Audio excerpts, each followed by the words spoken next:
আসসালামু আলাইকুম। আমি আপনাদের গাজীপুরের বোন জ্যোতি ফারদিন ব্লগ থেকে আবারও চলে আসলাম নতুন একটি ব্লগ ভিডিও নিয়ে। তো আপনারা কেমন আছেন? আলহামদুলিল্লাহ আমি ভালো আছি। আমি এখন নিয়মিত খুব একটা ভিডিও ছাড়ি না, তারপরও চেষ্টা করি আপনাদের মনের মতো কিছু ভিডিও করে আপনাদের সামনে উপস্থাপন করতে। তো যদি আমার ভিডিওটি আপনাদের ভালো লাগে তাহলে আমার ভিডিওটি লাইক করবেন, কমেন্ট করবেন আর সাবস্ক্রাইব করে দিবেন। এটা সম্পূর্ণই যার যার ব্যক্তিগত ব্যাপার, মনের ব্যাপার। এটা কোনো জোরের বিষয় না। আমরা শুধু ভালো লাগা থেকে এই কাজগুলো করে থাকি।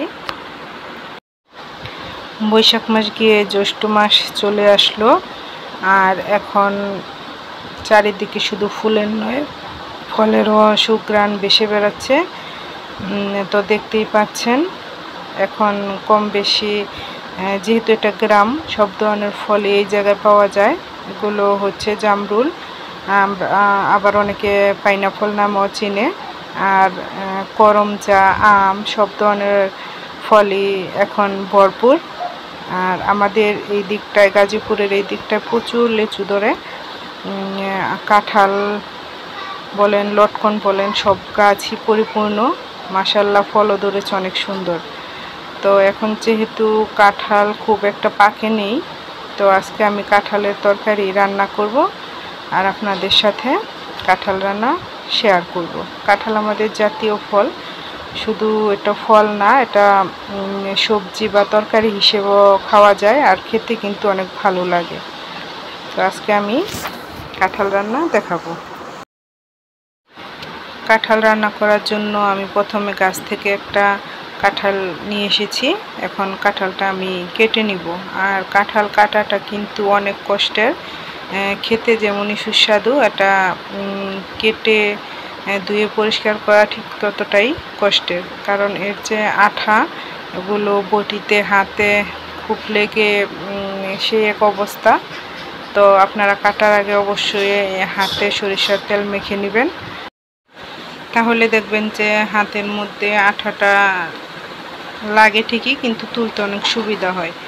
তো এর জন্য কাঁঠাল কাটার আগে আমি একটা পুরানো কাপড় বিছিয়ে নিয়েছি, যেন বারান্দায় বা ঘরে কোনো ধরনের আঠা না লেগে যায়। আর কাঁঠালগুলো কাটার জন্য আমি ডিশে একটু পানি নিয়ে নিয়েছি। কাঁঠালগুলো কেটে আমি পানির মধ্যে রেখে দিব, তাহলে দেখা যায় যে কোনো কিছুতে আর আঠা লেগে যাবে না। তো কাঁঠাল রান্না করা কিন্তু খুবই সহজ, আর খেতেও কিন্তু অনেক সুস্বাদু। কাঁঠালে আসলে সব কিছুই খুবই ভালো লাগে। কাঁঠাল রান্না, কাঁঠাল পাকলে কাঁঠালের পিঠা, কাঁঠালের গুলগুলি, আবার কাঁঠালের বিচি ভর্তা, এগুলো কোনোটাই কিন্তু ফেলে দেওয়ার মতো না। সব কিছুই কিন্তু অনেক লোভনীয় একটি খাবার। তো আজকে আমি কাঁঠালটা রান্না করার জন্য প্রথমে কাঁঠালগুলো কেটে আমি পানির মধ্যে দিয়ে দিয়েছি। এখন এগুলো পরিষ্কার করে নিব। বিচিগুলোতে হালকা আঁশ ধরেছে, এগুলো তুলে তারপরে রান্না করতে হবে। আর কাঁঠালগুলো আমি সব অংশ নেই না, যেগুলো কাঁঠালের কোয়া ওগুলো নিব, আর কাঁঠালের কিছু অংশ বেছে নিয়ে নিব। তো দেখতেই তো পাচ্ছেন কাঁঠালগুলো আমি সুন্দর করে কেটে নিয়েছি। এখন কাঁঠালগুলো পরিষ্কার করে তারপরে এগুলো আমি রান্না বসিয়ে দেব। কাঁঠাল রান্নাটা আসলে এক এক জায়গায় এক এক রকমভাবে খেতে পছন্দ করে। কেউ গরুর মাংস, মুরগির মাংস, আবার কেউ এমনি শুধু সবজি হিসেবেও ব্যবহার করে। তো আজকে আমি কোনো মাংস দিয়ে না, শুধু এটা সবজি হিসেবে যে রান্না করে মাংস ছাড়াই ওইভাবে রান্না করব। এটা খেতেও কিন্তু অনেক ভালো লাগে। আপনারা অবশ্যই এইভাবে রান্না করে খেয়ে দেখবেন। খুবই ভালো একটি রান্না, খুব ভালো একটি খাবার, আর পুষ্টিগুণে তো ভরপুর, তার তো কোনো তুলনাই নেই। তো কাঁঠালগুলো আমার পরিষ্কার করা পড়াই হয়ে গেছে। আসলে আমরা গ্রামের মানুষ এটাকে কাঁঠাল না, কচু নামেই চিনি।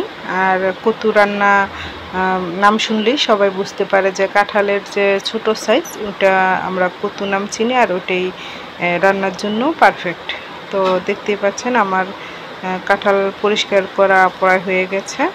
তো এখন আমি রান্নাটা বসিয়ে দিয়েছি। আর কাঁঠাল রান্না করার জন্য আপনি সব ধরনের গরম মশলা অবশ্যই দিতে হবে, তাহলে কাঁঠাল রান্নাটা স্বাদ দ্বিগুণ বেড়ে যাবে। এই জন্য আমি সব ধরনের গরম মশলা দিয়ে পেঁয়াজ দিয়ে ভেজে এর মধ্যে আদা রসুন জিরা হলুদ মরিচ ধনিয়া দিয়ে লবণ দিয়ে ভালো করে নেড়ে চেড়ে এর মধ্যে অল্প একটু পানি দিয়ে মশলাটা আগে কষিয়ে নিব। তারপরে আমি কষানো হয়ে গেলে এর মধ্যে কাঁঠালগুলো দিয়ে দিব।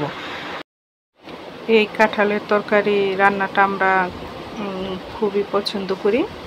আর এই কাঁঠাল যে যেভাবেই খাক অবশ্যই ভালো লাগার মতো একটা সবজি। আসলে কাঁঠালের কোনো অংশই ফেলে দেওয়ার মতো না। কাঁঠাল খাওয়ার পর যে উৎকৃষ্ট অংশটা থাকে ওটা কিন্তু গরু, আমাদের গ্রামের মানুষে যে গরু পোষে গরুতে খায়। আর এই কাঁঠাল রান্না করতে পারলে ভালো করে দেখা যায় যে খেতে অনেক ভালো লাগে। কাঁঠালগুলো দিয়ে নেড়ে চেড়ে এখন আমি এগুলো ভালো করে কষিয়ে নিব। আর এটার মধ্যে এখনই আমি কোনো ধরনের পানি ব্যবহার করব না, কারণ কাঁঠালটা কষানোর সময় এমনিতেই অনেক পানি উঠে সুন্দর ঘন হয়ে আসবে। আর অবশ্যই আমি কিন্তু চুলায় রান্না করি। আমি চুলার রান্নাটা খেতে বেশি পছন্দ করি। এতে দেখা যায় যে কোনো রান্নার স্বাদ দ্বিগুণ বেড়ে যায়। যদিও চুলার রান্না একটু কষ্টের, কারণ এতে কালি পড়ে, তারপরও এর রান্না কিন্তু ভালো লাগে। তো কাঁঠালটা আমি ভালো করে কষিয়ে নিচ্ছি, দেখতেই পাচ্ছেন। তো কাঁঠালটার কালারটাও সুন্দর এসেছে। তো যে জিনিস দেখতে সুন্দর ওই জিনিস খেতেও ভালো লাগে। তো দেখেন আমি লাকড়ির চুলায় রান্না করতেছি। কাঁঠালটা যখন কষানো হয়ে আসবে তখন এর মধ্যে আমি কিছু ডাউল দিয়ে দিব। এতে দেখা যায় যে এটা গ্রান ভালো আসে আর তরকারিটা অনেক ঘন হয় এটা ঝোলটা। তো দেখতেই পাচ্ছেন আমি কিছু ডাউল দিয়ে দিয়েছি, খুবই কম, খুব একটা দেওয়ার দরকার নেই, শুধু ঝোলটা ঘন হওয়ার জন্য আর এটা গ্রান যেন অনেক ভালো আসে সেই জন্য। তো অনেকে ব্যবহার করে অনেকে ব্যবহার করে না, কিন্তু আমি ডাউলটা দেই, এতে দেখা যায় যে খেতে ভালো লাগে। দেখতেই তো পাচ্ছেন কাঁঠালগুলো কি সুন্দর কষানো হয়ে গেছে। এখন এর মধ্যে আমি দিয়ে দিচ্ছি পরিমাণ মতো পানি দিয়ে নেড়ে চেড়ে তারপরে এটা আমি নামিয়ে নিব।